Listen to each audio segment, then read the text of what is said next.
Então, a aula está sendo gravada e vamos lá, vou compartilhar a tela para a gente recomeçar.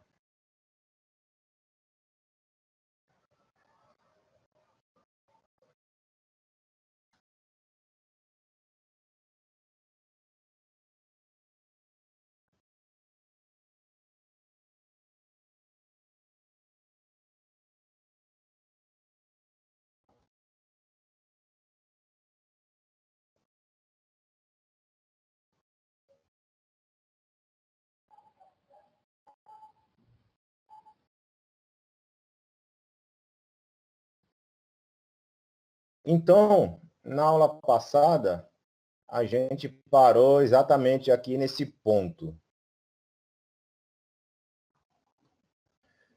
Vamos,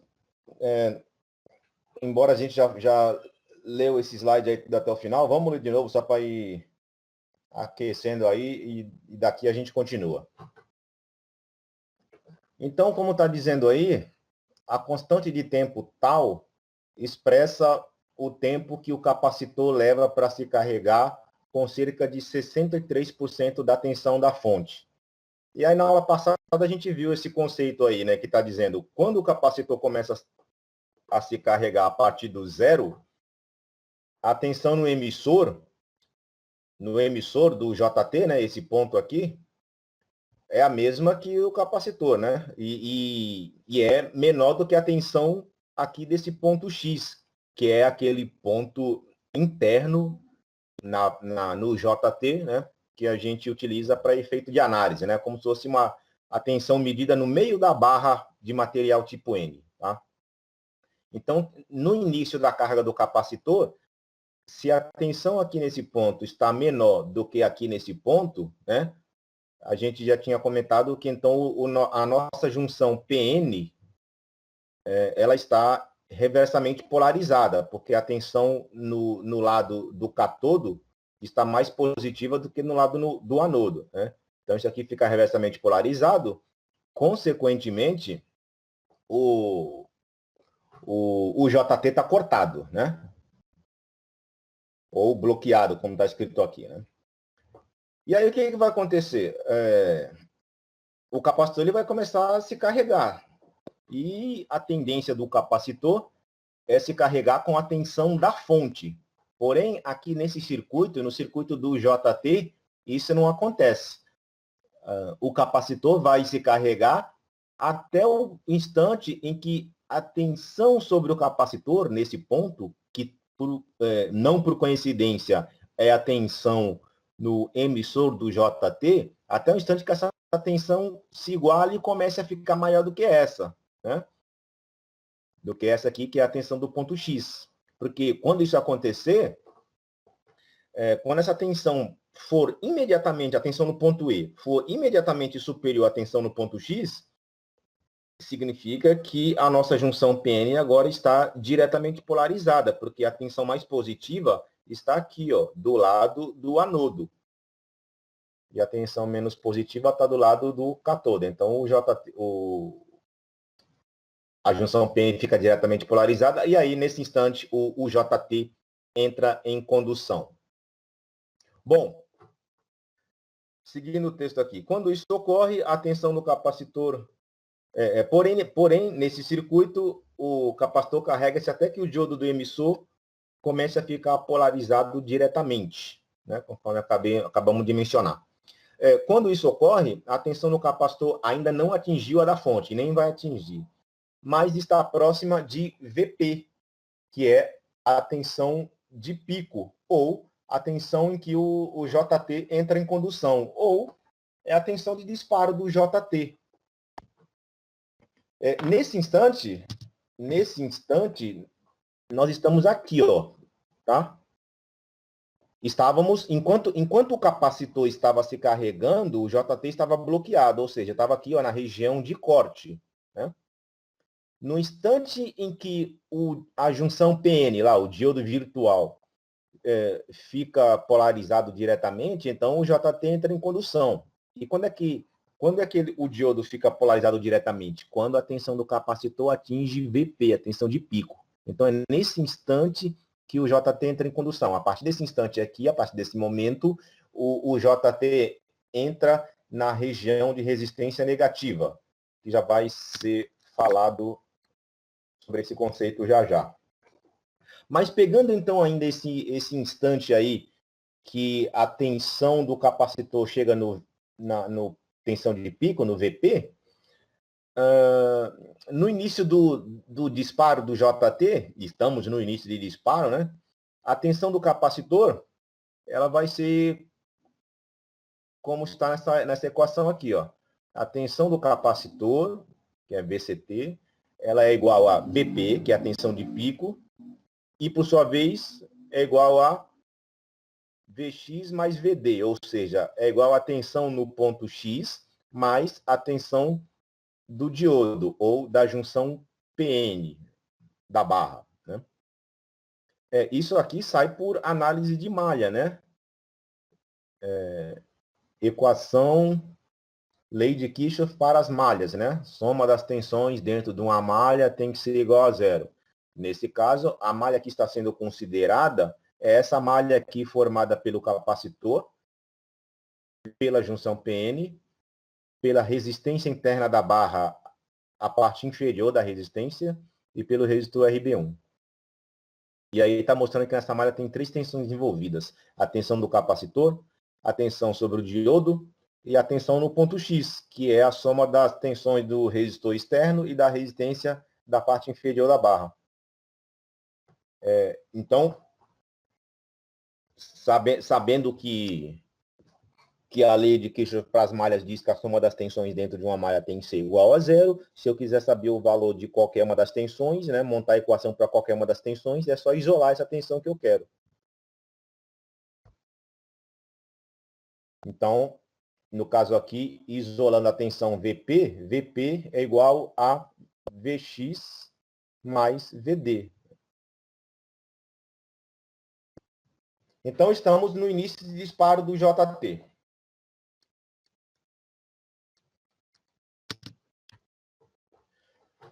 Quando o JT entra em condução, há uma injeção grande de portadores, né, de cargas, portadores de cargas, do emissor para a barra de material N. Realmente isso vai acontecer, né? Porque quando o JT entra em condução, o que faz com que o JT entre em condução? A junção PN fica diretamente polarizada. E quando é que isso ocorre? Quando a tensão sobre o capacitor, que é a mesma que o ponto E, atinge o valor de pico. Então, nesse instante, o capacitor ele passa a ser, para o JT, uma fonte de alimentação. Ou, falando em outras palavras, o capacitor, que até então estava se carregando, agora ele vai começar a se descarregar, vai começar a fornecer corrente. E essa corrente vai passar por onde? Pela junção PN, que agora está polarizada diretamente, e vai passar aqui pela resistência interna do JT, da parte inferior, resistência inferior da barra, vai passar pelo resistor RB1 e vai voltar para a fonte, que é o capacitor. Tá? Então, realmente vai ter uma injeção de cargas, né? De portadores de carga, de elétrons. Vai ter uma corrente elétrica por aqui agora.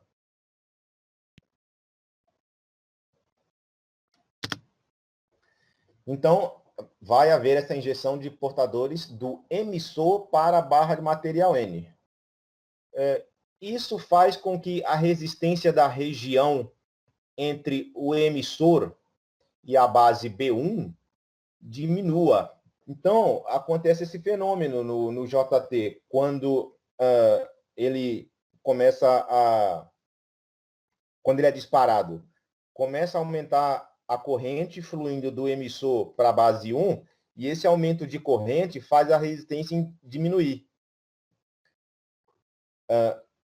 E aqui está entre parênteses, ó, essa é a parte variável da resistência R minúsculo B1, que foi chamada de Rn. Vamos voltar aqui, ó, só para a gente lembrar disso. Quando a gente observou o circuito equivalente do UJT, a gente viu que a barra de material tipo N, ela tem a sua resistência, que é resistência interna, né, que é R minúsculo BB, e para efeito de análise, essa resistência é dividida em duas, a resistência da parte inferior da barra e da parte superior. A da parte inferior, ela é chamada de R minúsculo B1. E a da parte superior, chamada de R minúsculo B2. Agora, tem um detalhe quando a gente observou isso. Aqui foi informado para a gente que a resistência interna da parte inferior da barra, o R minúsculo B1, na verdade, ela tem uma parte que varia, ó, tá?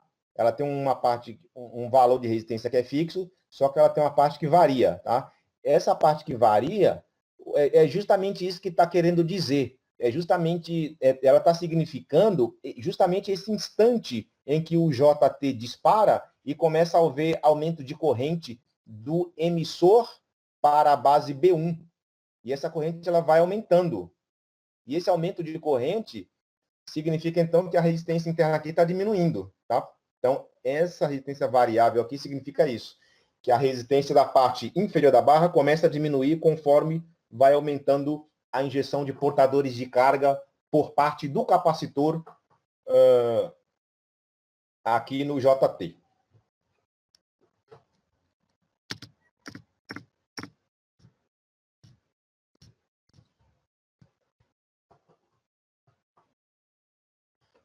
Continuando, haverá também um decréscimo da tensão no ponto X, né? Obviamente, devido à diminuição da resistência interna, do R minúsculo B1. E aí, como a tensão Vx ela cai, a junção PN ainda fica mais diretamente polarizada. Porque essa tensão aqui nesse ponto fica menor. Então, deixa essa junção aqui. Deixa essa junção aqui mais direta ainda, né?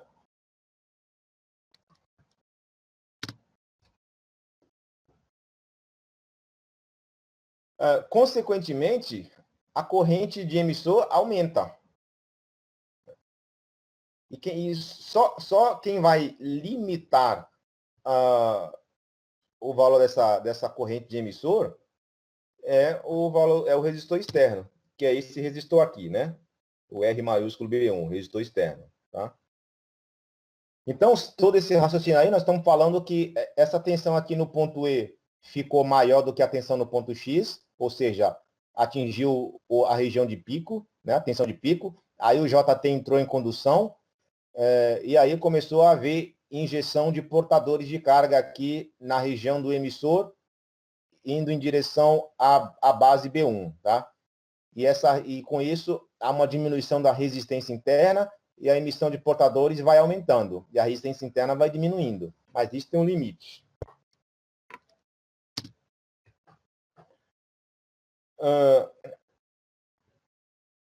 Considerando a tensão da junção PN aproximadamente igual a zero, né?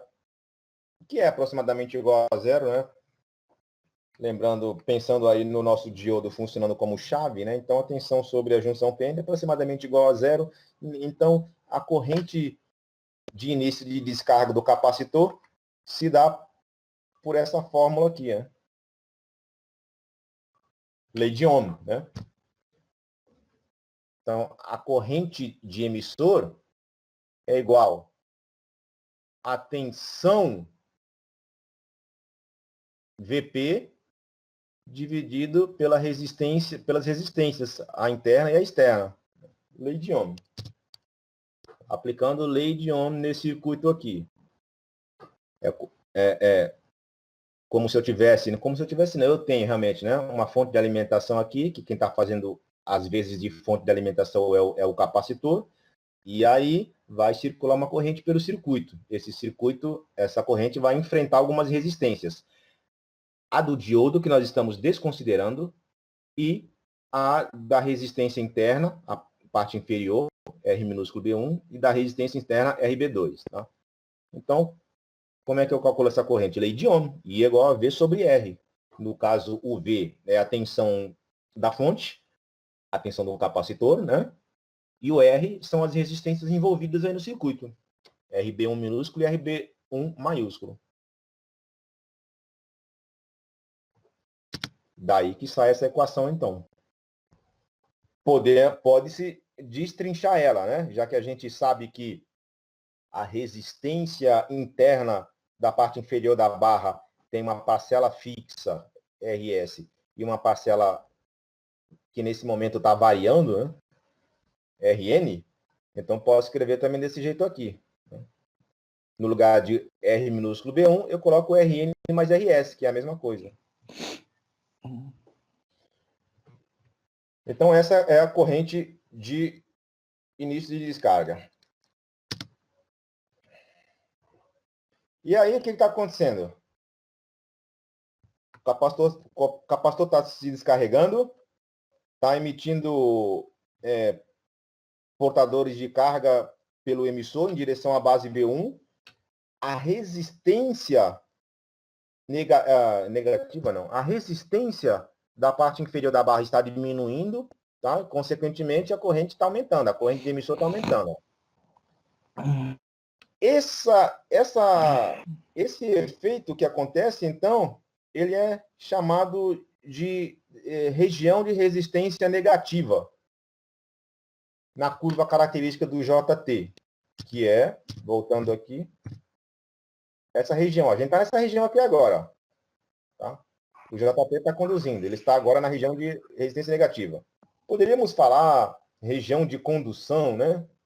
Mas também conhecida como região de resistência negativa. E aí destacado em amarelo, está o conceito, o porquê essa região de condução do JT se chama resistência negativa. Né? Não é porque a resistência deu menos 500 ohms, menos 350 ohms, não é nada disso. Isso não existe. Né? Então, o conceito é aí. Ó. Está aí. Ó. Vamos dar uma olhada.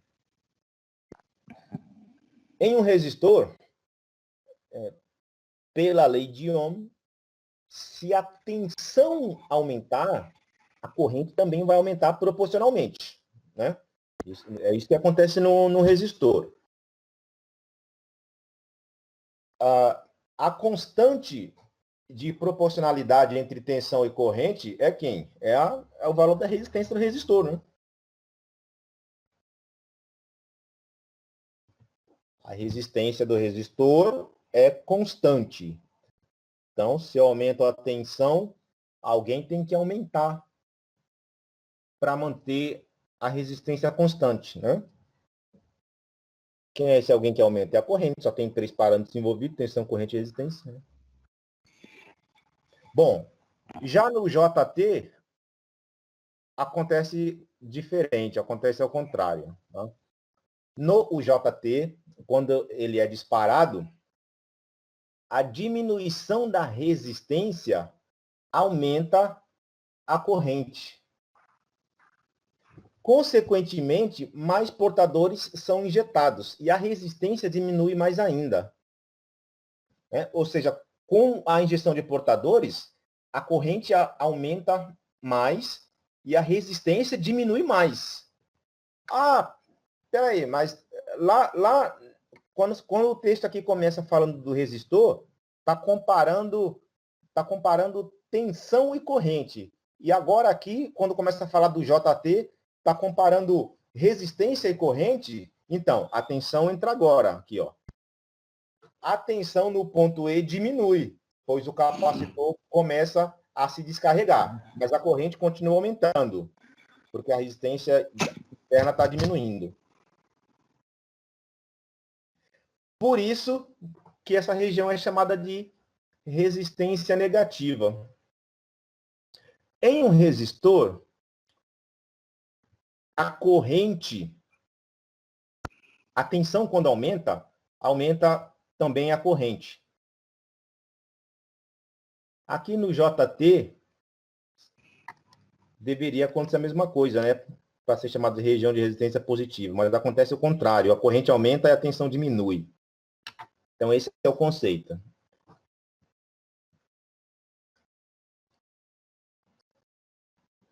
de fato, analisando aqui a curva característica do JT, observa-se que a tensão no emissor, ela realmente vai começar a decrescer, porque o capacitor está descarregando. Só que durante todo esse período aqui, né, a corrente no emissor está aumentando e a resistência está diminuindo, até um certo ponto, que é esse aqui, até esse ponto.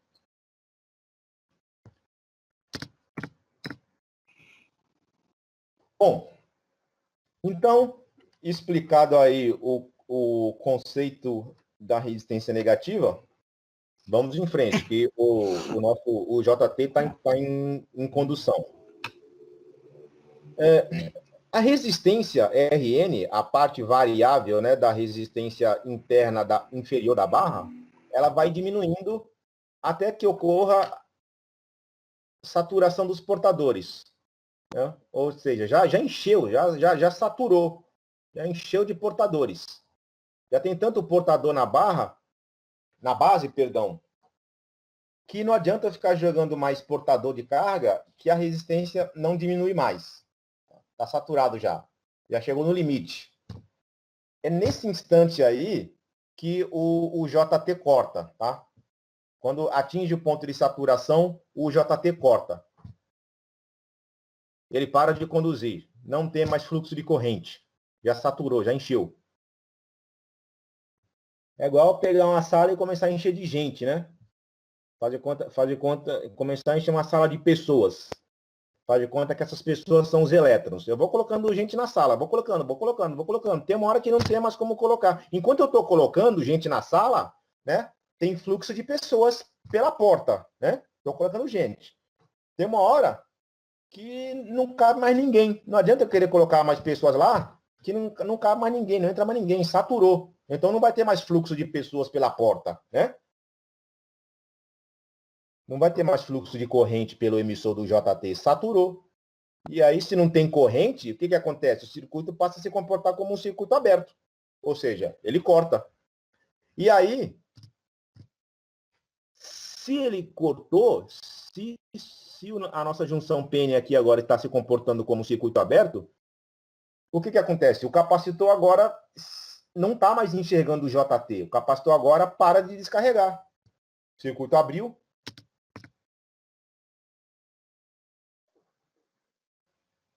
Quando isso acontece, para o capacitor, o circuito equivalente do JT, do oscilador, perdão, será como mostra aqui, ó, agora.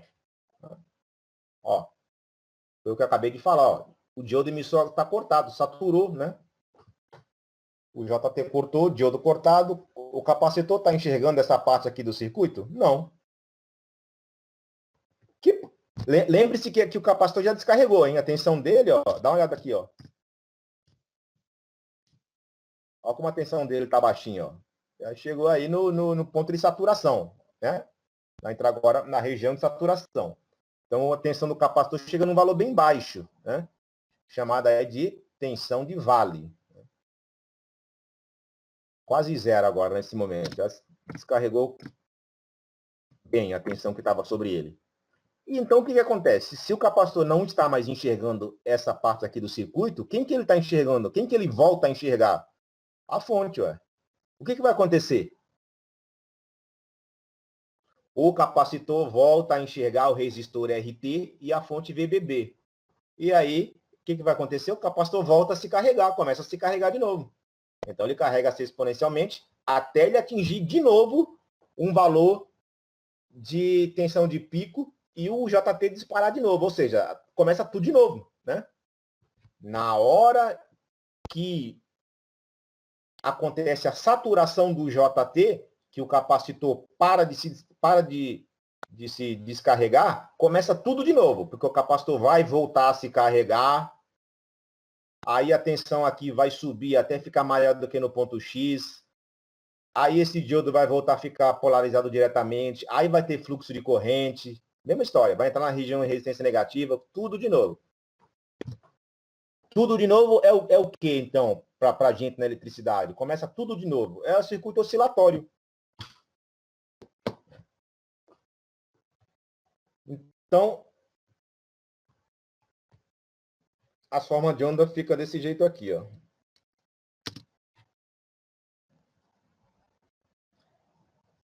Aí estão as formas de onda do oscilador de relaxação.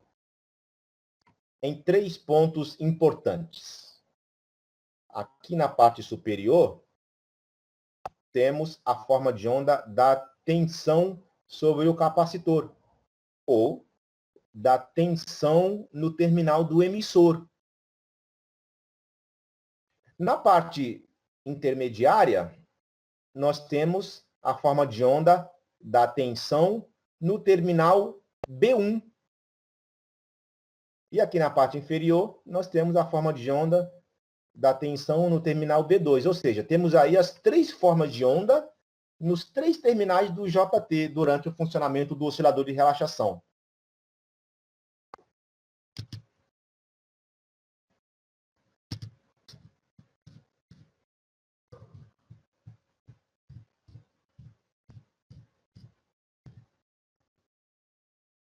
Emissor, terminal B1 e terminal B2.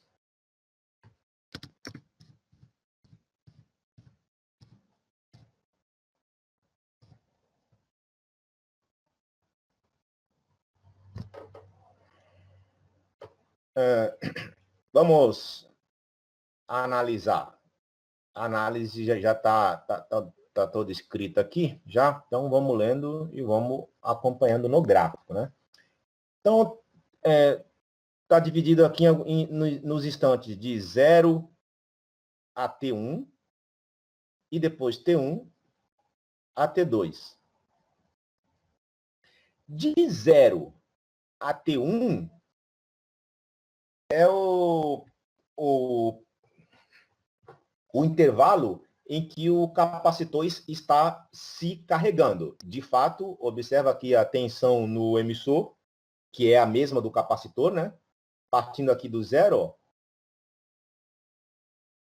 capacitor vai se carregando, a tensão no emissor vai subindo, até ficar um pouquinho mais positiva do que a tensão no ponto X. Bom, a constante de tempo de carga é R vezes C. E aí, no instante T1, é aquele instante, né, em que a tensão, o capacitor atinge a tensão de pico. Ou seja, o JT, então, ele sai da região de corte e entra na região de resistência negativa, entra na região de condução. Ou seja, o capacitor está se descarregando sobre a resistência do JT, a resistência interna e a resistência externa. Observa um detalhe aqui, que a constante de tempo de descarga, ela é menor do que a de carga. De fato, né, o resistor externo RB2, o valor dele é bem menor do que o resistor RT, né? Esse resistor aqui tem um valor bem menor do que esse daqui. Então, a constante de descarga, de tempo de descarga, ela é bem menor do que o tempo de carga. Ou o capacitor demora muito menos tempo para se descarregar do que para se carregar. E isso o gráfico mostra para a gente, né? Ele demora de 0 a T1 para se descarregar, para se carregar. E T1 a T2, que é um tempo bem curto, para se descarregar. E aí começa tudo de novo, né? Estamos analisando a tensão, a forma de onda da tensão no ponto E.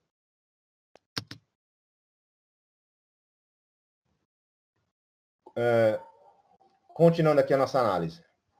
O tempo de carga do capacitor é maior que o tempo de descarga, já comentei e tal. Então, o período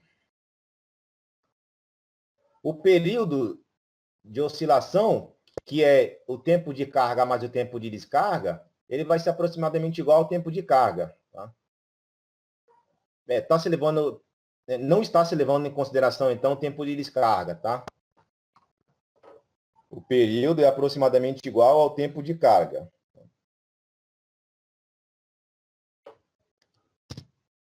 O período ele vai daqui de 0 até T2, né? E aqui em T2 começa tudo de novo. Bom, nós ainda não analisamos a forma de onda do terminal B1 e B2. Então, vamos lá, vamos ler esse trecho aqui agora. Enquanto o JT estiver cortado, a única corrente do circuito é fornecida pela aplicação da tensão da fonte, né, VBB, às bases B1 e B2. De fato, vamos pegar aqui alguma imagem onde mostre o JT cortado.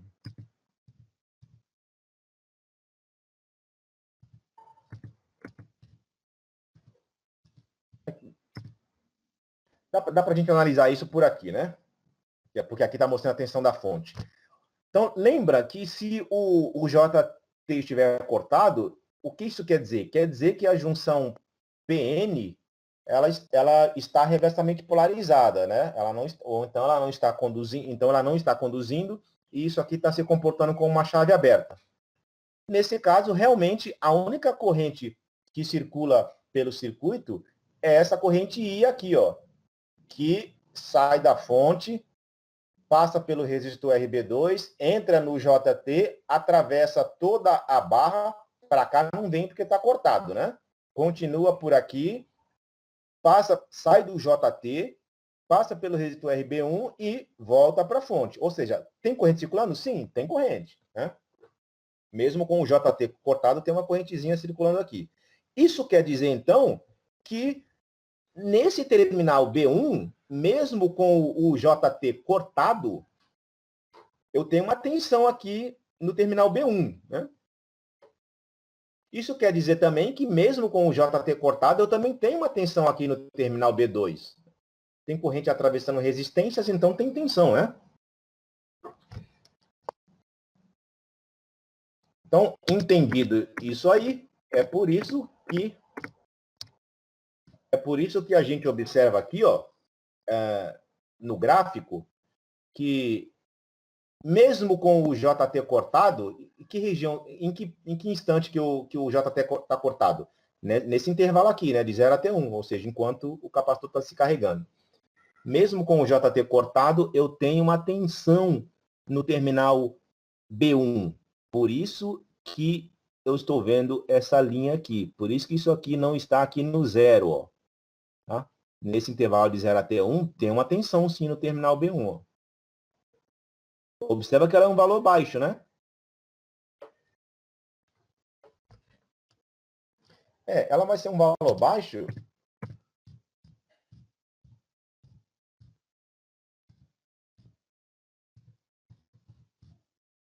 Ela vai ser um valor baixo porque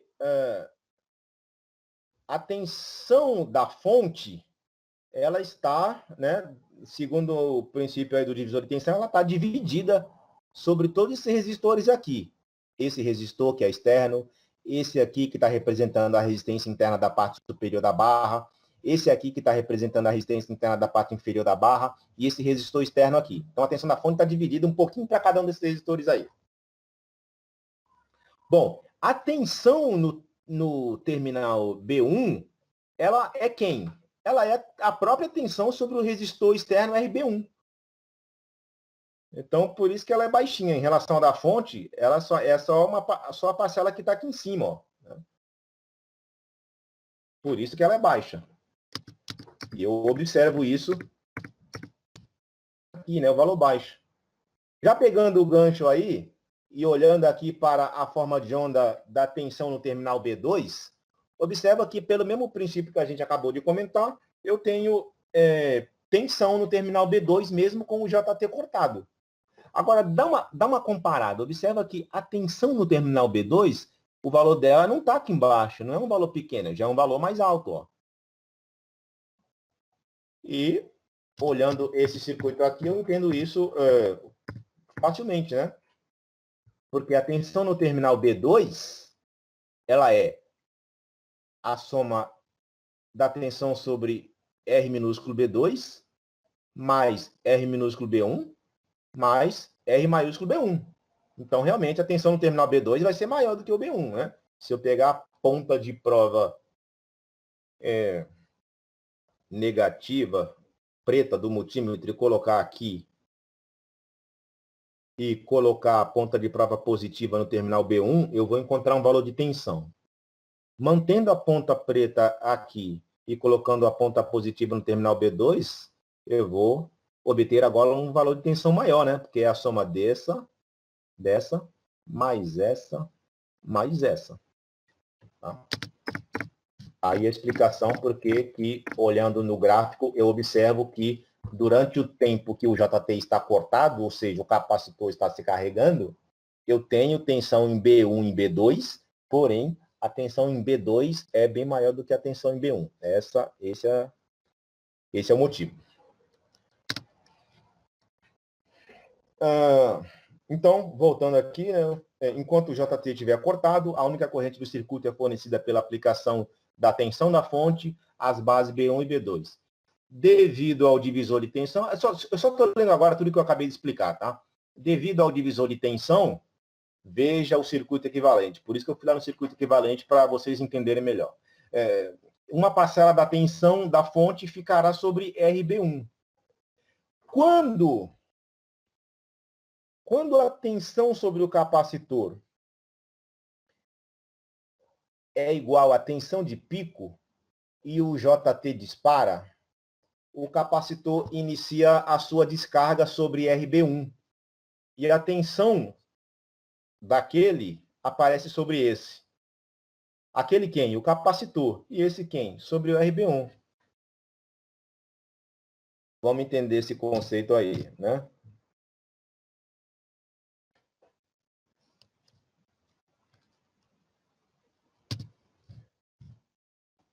Vou pegar essa figura aqui. Deixa eu ver qual que é a melhor. Tanto faz.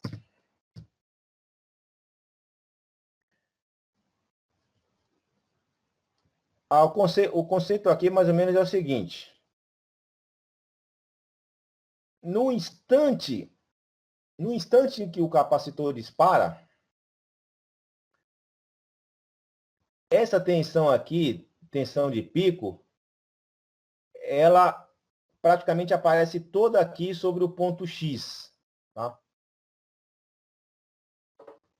Nesse momento, a gente pode desconsiderar, só nesse instante, né? Pode desconsiderar a queda de tensão aqui devido à resistência interna. Tá? Então, a gente pode dizer que no momento que o JT dispara, no momento que a tensão sobre o capacitor atinge o valor de pico, nesse instante, a tensão do capacitor, a tensão do emissor vai aparecer aqui no terminal B1. Bom, só que nesse instante, que é o instante T1 aqui na nossa análise gráfica, ó, o valor da tensão do capacitor está elevado, porque ele está se carregando, né? Ele está com tensão. Né? Então, como a tensão vai aparecer sobre o terminal B1, dá uma olhada no que acontece nesse instante, no instante T1, com a tensão sobre o terminal B1. Ela estava bem baixinha, e aí ela dá um salto, ela sobe momentaneamente. Tá? E aí o capacitor começa a se descarregar, então a tensão no ponto B1 começa a cair também, né? Conforme a gente está observando aqui.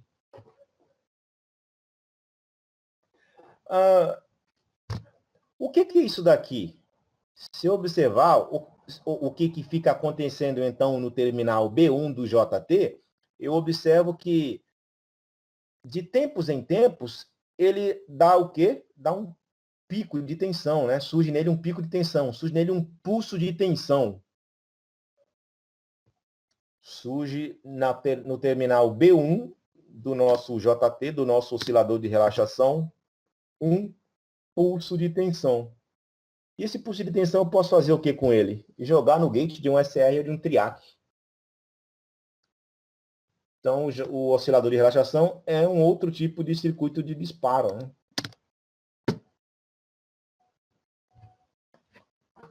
Ó. Aqui está o nosso oscilador de relaxação, que é um circuito que tem a finalidade de produzir pulsos de tensão. Aonde que esses pulsos aparecem? A gente acabou de ver que aparece aqui no terminal B1 do JT. Então, é esse terminal B1 que é ligado no gate de um SCR. Na hora que surge um pulso aqui, o SCR conduz e aciona a carga.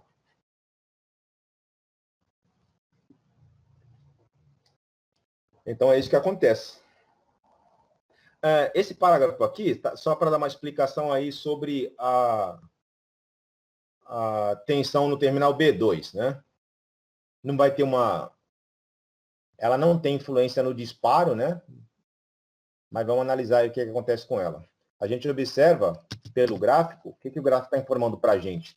Que quando o JT está cortado, a tensão no terminal B2 tem um valor, um certo valor, né?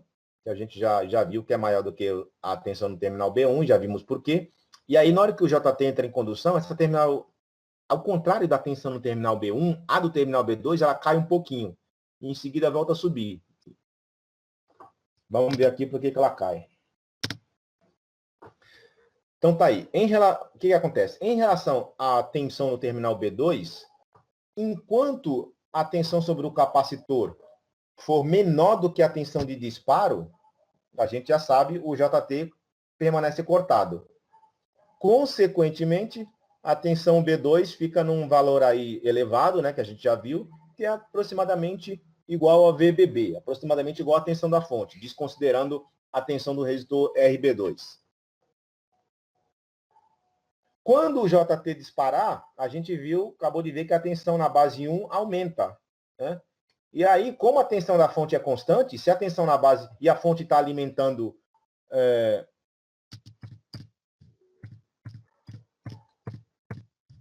como a tensão na fonte é constante e a fonte está alimentando esse divisor de tensão aqui, se a tensão nesse terminal aqui ela aumenta na hora do disparo, no momento do disparo, o que acontece? Essa aqui cai, né? Para manter aí a proporcionalidade, né? De tal forma que a soma de todas as tensões é sempre igual à da fonte. A tensão na fonte é constante. Então, esse é o motivo pelo qual, na hora do disparo, enquanto a tensão no terminal B1 sobe, a no terminal B2 desce. Mas a que interessa mesmo é no terminal B1. É essa que é aplicada no gate DCR.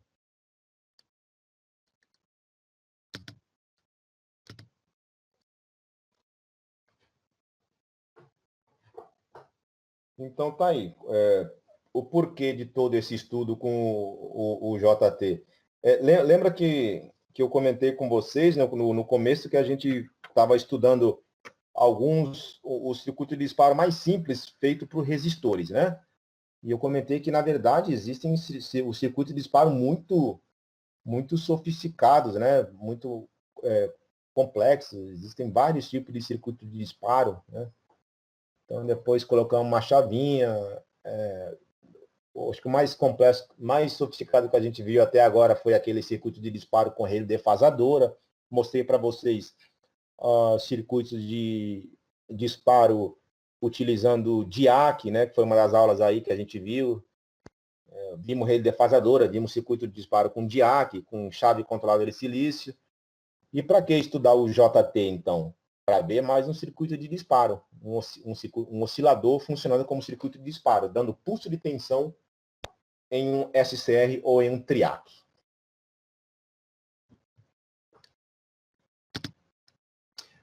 Aqui agora, só um momentinho, pessoal. Só para ver a hora aqui. Tá bom. Vamos voltar aqui.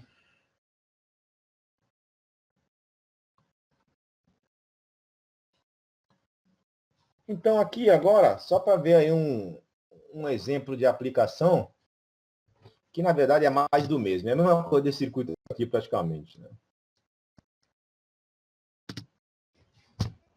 Tem algumas coisinhas a mais aí, na verdade. O que eu estou vendo aí? circuito disparador monofásico sincronizado com a rede.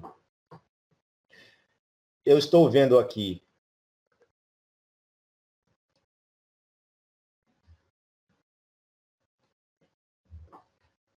uma rede de energia, né? Uma fonte de alimentação CA, alimentando um circuito eletrônico. Que circuito eletrônico é esse? Vamos lá. Tem aqui um diodo. Esse diodo, então, o que ele está fazendo aqui? Está fazendo uma retificação de meia onda, né? Então, desse ponto aqui em diante, eu tenho aí uma tensão contínua, né? Uma tensão pulsante, um retificado de meia onda. Só que aí eu tenho aqui um Zener, né? Que estabiliza essa tensão. Tá? Bom, esse resistor R1 aqui é para limitar a corrente aqui pelo Zener. Aí do Zener em diante, né, então aqui no Zener tem uma tensão estabilizada aqui, nos terminais do Zener. Então é como se aqui fosse agora a minha fonte de alimentação. Ela foi tratada, né? A minha rede aqui foi tratada, modificada, vamos dizer assim, para alimentar o meu circuito de disparo, né? O circuito de disparo. Né? Foi retificado, depois foi estabilizado aqui em um valor através do Zener, e daqui para frente, então, eu tenho uma tensão contínua que vai alimentar o quê? O que é isso aqui? Isso aqui é o que nós acabamos de estudar. Um circuito oscilador de relaxação. Está aqui, ó. O resistor que temporiza a carga do capacitor. Ou seja, está aqui o meu circuito RC. A diferença é que aqui eu tenho o resistor, ele tem uma parte aqui que é variável, né? Ou seja, eu consigo ajustar o tempo de carga do capacitor. Com isso, eu consigo ajustar o quê? A frequência de oscilação do meu circuito. A frequência de oscilação do nosso oscilador de relaxação. Está aqui o meu JT, emissor, base 1, base 2.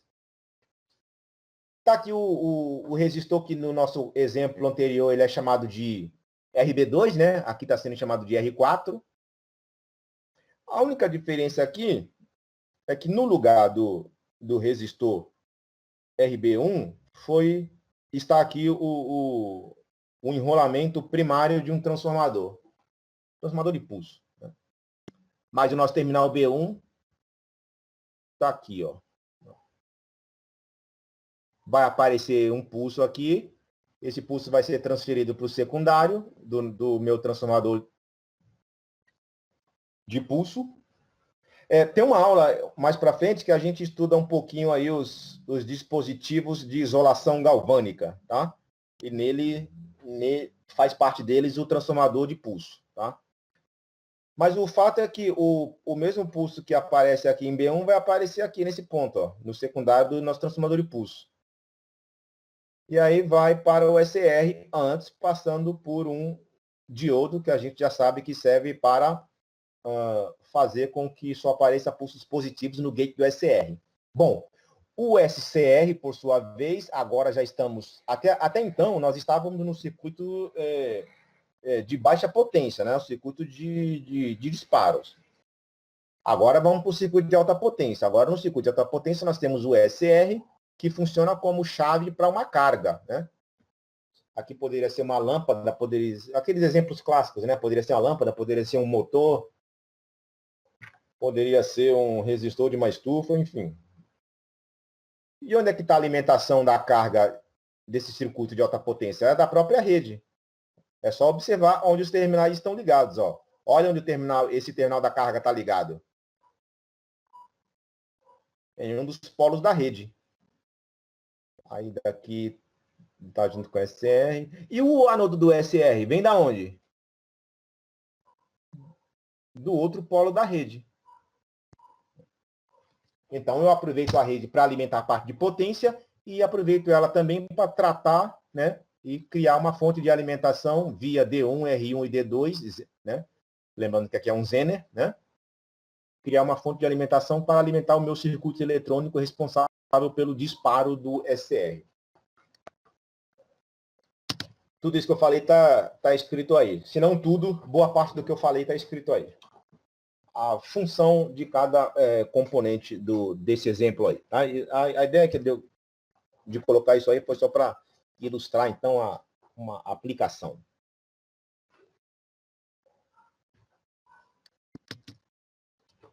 Bom, aqui só para mostrar um dos UJTs mais conhecidos aí, né, no mundo da eletrônica, que é o UJT 2646. É o mais popular. Então, ele pode ser utilizado no oscilador de relaxação como circuito de disparo, mas o oscilador pode ter outras frequências, pode ter outras aplicações também, né? Como temporização, oscilador, enfim. Quando se fala de eletrônica, a imaginação é o limite. Né? E aqui do lado tem as principais características dele que eu coloquei aí, só para ilustrar, chamando atenção aí para o fato de que o oscilador de relaxação que utiliza o 2N2646, a tensão da fonte de alimentação tem que ser no máximo 35 volts. Né? BBB máximo 35 volts. Olha o ETA, a relação intrínseca de disparo. Gira, né, entre 0,56 a 0,75. A gente viu, né, na aula passada que a relação intrínseca de disparo do JT fica situada na faixa de 0,4 a 0,9 tipicamente. Tá? Do 2646 em específico, segundo o datasheet do fabricante, 0,56 a 0,75. A resistência da barra tipo N, 4,7 a 9,1 kΩ. Fica nessa faixa.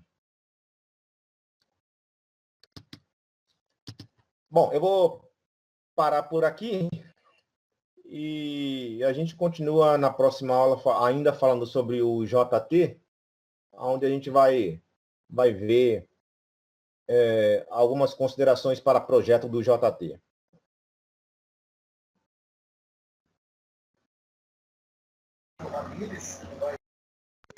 Tá ok, professor. Beleza. Beleza. Pedir para vocês segurarem mais um pouco para fazer a chamada de sempre e aí a gente encerra.